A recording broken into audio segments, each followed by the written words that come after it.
აი ძალიან გასაგებ ენაზე, რომ ჩამოვწეროთ სია. რა უნდა გავაკეთოთ? 1 2 3 4 5 და ეს სია ვისზე უნდა განაწილდეს. ანუ ვინ არიან აქტორები, რომლებმაც ეს კონკრეტული დავალებები, რაც ამ უსაფრთხოების ქოლგის შექმნას გულისხმობს, უნდა შეასრულოს. აი ამ ვითარებაში, როცა არ გვყავს ლეგიტიმურად ცნობილი ხელისუფლება, როცა არ გვყავს პარტნიორები, უკვე ასეთ ვითარებაში ვართ, როცა დეზინფორმაციისა და პროპაგანდის უწყვეტ ნაკადში ვცხოვრობთ და საზოგადოება ხანდახან ძალიან დეზორიენტირებულია და უჭირს კონსოლიდირება გარკვეულ თემებზე, აი ამ მოცემულ ვითარებაში ეს სია როგორ გამოიყურება?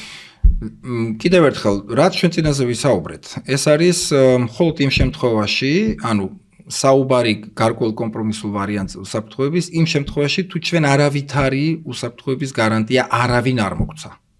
თქვათ, არ გვაძლევენ და ჩვენ კვლავ გვინდა ევროპისკენ სვლა. ხო, მაგრამ ამ შემთხვევაში დღევანდელი სიტუაციიდან რო შევხედოთ, ხო, იმიტომ რომ ჯერ ხომ არ დამდგარა ის მომენტი, როცა ჩვენ უკვე პირდაპირ გვემუქრებიან, ხო? ანუ ჩვენ უნდა ვიზრუნოთ, რომ როგორც მინიმუმ ეს გარანტიები მივიღოთ. ოკეი, ვცადეთ ნატოსგან, არ გვაძლევენ გარანტიებს, ანუ წევრად არ გვიღებენ. ოკეი.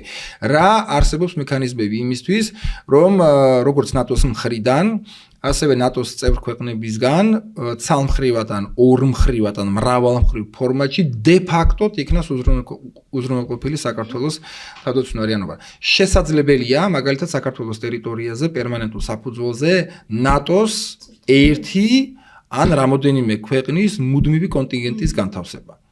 შესაძლებელია ეს ნატოს ეგიდით დე-ფაქტო, რაც იქნებოდა ფანტასტიკური, იმიტომ რომ ამ შემთხვევაში გაწევრიანების გარეშე, მაგრამ ნატო დე-ფაქტოდ აღიარებს ჩვენ წევრობას და ამავე დროს აგზავნის სიგნალებს რუსეთის მიმართ, რომ არ გაბედო, აქ განთავსებული ყავს ჩემი ქვედანაყოფები, რაც ნიშნავს, რომ თავდასხმა საქართველოზე, ნიშნავს თავდასხმას ჩემს ქვედანაყოფებზე, იმ პირობებში, როცა რუსეთი შესუსტებული არის კატასტროფულად უკრაინასთან ომის პირობებში. იდეალური ვითარებაა.